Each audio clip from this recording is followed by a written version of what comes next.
जो आज की स्टोरी हमसे शेयर करी है वो करी है प्रियंका ने, जो कि हिमाचल से बिलोंग करती है फ्रॉम ऊना डिस्ट्रिक्ट। बट जो ये स्टोरी है वो ऊना की नहीं है, वो प्रियंका के साथ नहीं हुई है। प्रियंका को ये स्टोरी उनके डैड ने बताई थी एंड ये जो स्टोरी है वो है कांगड़ा डिस्ट्रिक्ट की। तो ये काफ़ी टाइम पुरानी बात है, जब टेलीफोन सेलफोन ये सब कुछ नहीं हुआ करता था। तो तब कांगड़ा में एक आदमी था जिसका नाम था गोविंद, और वो आर्मी में था। गोविंद की जो पोस्टिंग थी वो जम्मू एंड कश्मीर में हुआ करती थी। गोविंद मैरिड था, उसके साथ उसकी वाइफ रहा करती थी। और जब गोविंद ऐसे जम्मू एंड कश्मीर चला जाया करता था तो उस गांव में, उस घर में, गोविंद के घर में वाइफ अकेले रहा करती थी, वही पूरा संभालती थी हर चीज़। और विलेज वालों के साथ उनकी काफ़ी बनती थी सबकी। तो जब गोविंद चला जाया करता था तो विलेज वाले ही जो वाइफ थी उनकी हेल्प किया करते थे। कभी कुछ लाना हो, कुछ भी ऐसी चीज़ें हो जो कि जिसके लिए थर्ड पर्सन की हेल्प चाहिए हो। तो हिमाचल के कुछ विलेजेस ऐसे होते हैं जहाँ पे शॉप्स होती है वो थोड़ी दूर होती है। ऐसा नहीं है कि घर के बगल में या कहीं है, शॉप्स थोड़ी सी दूर होती है। वहाँ पर काफ़ी ट्रैवल करके जाना होता था। तो उन सब चीज़ों में गाँव वाले हेल्प करते थे। वो हमेशा पूछते थे कि आपको कुछ चाहिए हो तो आप प्लीज़ हमें बताएं, आपको कहीं जाने की ज़रूरत नहीं है, आप अपना घर पे रहें, आप घर का काम करें, हम जो भी बाहर की चीज़ें लानी है, जो भी आपको चाहिए वो हमें बता दें, हम ले आया करेंगे। तो इस तरीके से गाँव वाले बहुत हेल्प किया करते थे गोविंद की वाइफ की। बट एक बार क्या होता है कि गोविंद की वाइफ ऐसे ही अकेली होती है वहाँ पर, तो उसकी तबीयत ख़राब होने लग जाती है। और 2-4 दिन में तबीयत इतनी ख़राब हो जाती है कि उनकी एकदम से डेथ हो जाती है।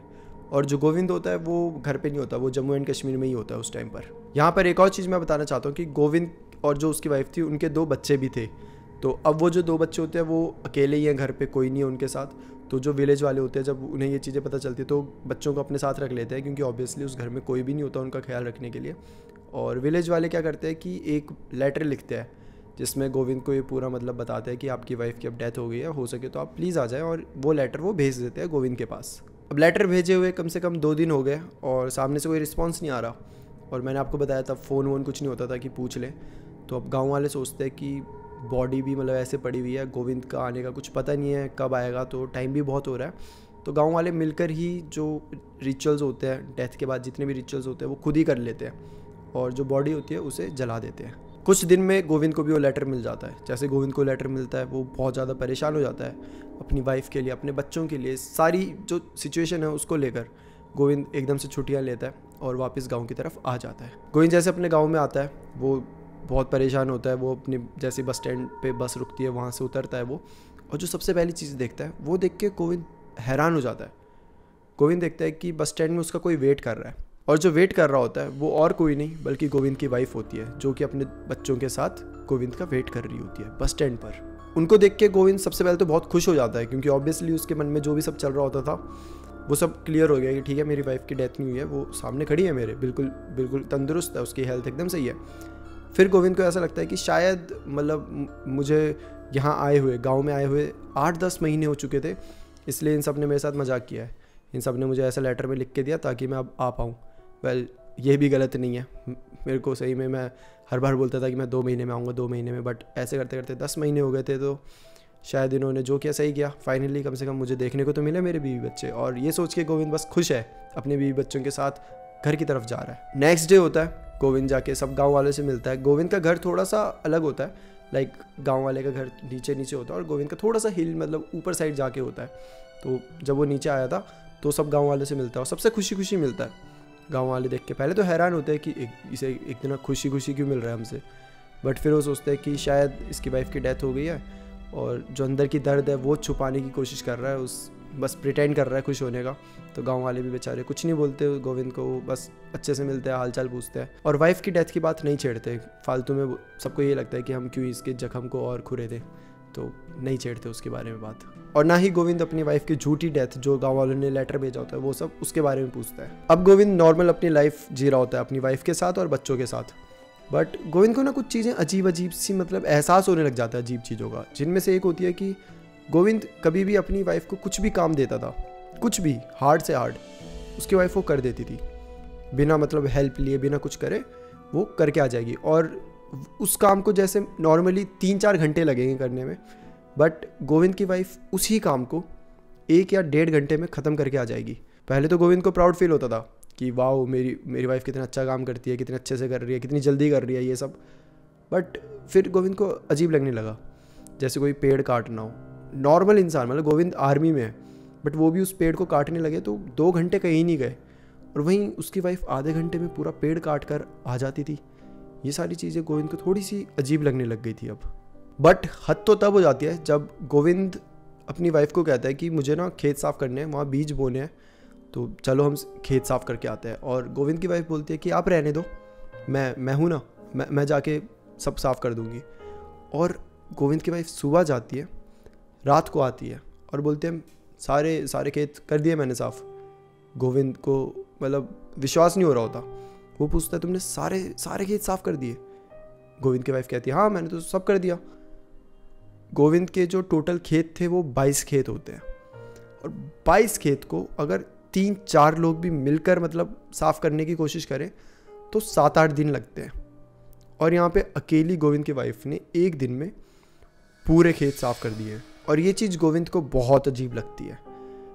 गोविंद को समझ नहीं आता कि वो क्या बोले। गोविंद पूछता भी है अपनी वाइफ से कि इतनी जल्दी कैसे ये सब, नॉर्मली तो कोई भी इतनी जल्दी नहीं कर सकता। तो गोविंद की वाइफ बोलती है कि आप जब आर्मी में थे तो मैं यही सब काम वाम ही तो करती थी, तो मुझे आदत हो चुकी है इन सब चीज़ों की, मुझे एग्जैक्टली पता है कैसे क्या चीज़ें करनी है, जिसकी वजह से मुझे ज़्यादा टाइम नहीं लगता।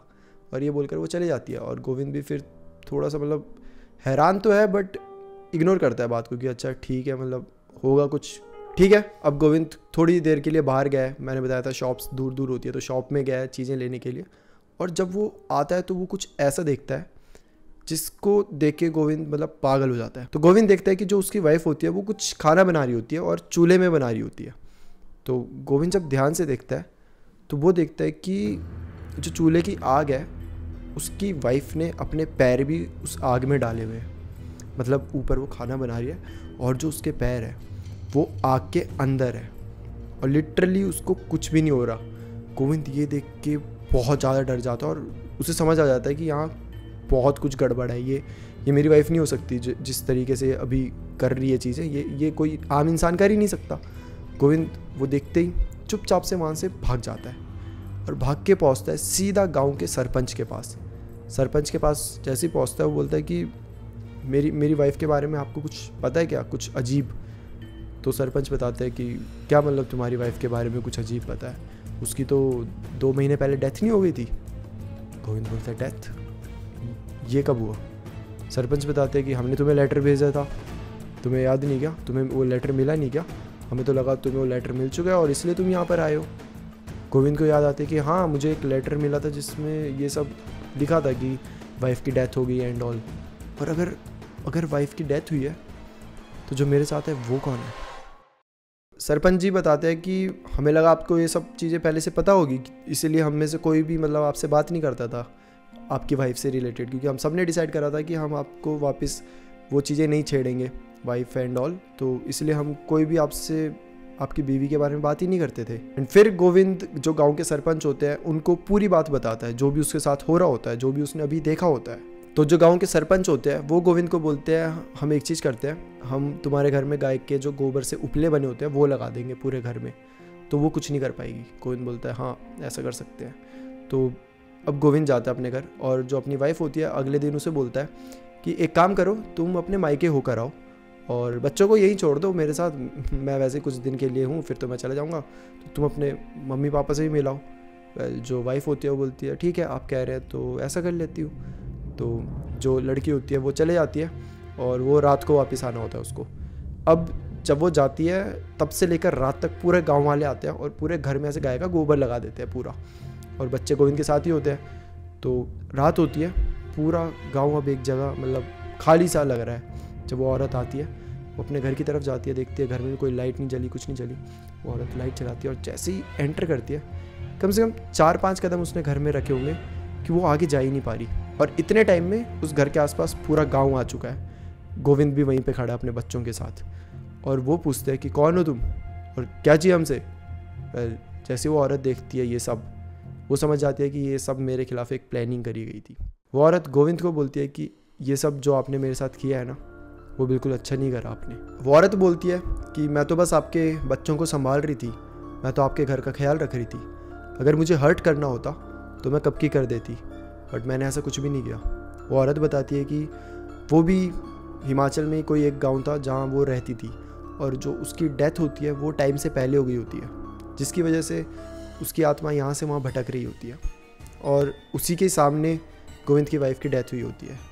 और उस औरत का सपना था कि उसका भी कोई घर हो, वो भी किसी पति के साथ रहे, वो भी मतलब नॉर्मल लाइफ जिए जैसे एक लड़की जीती है।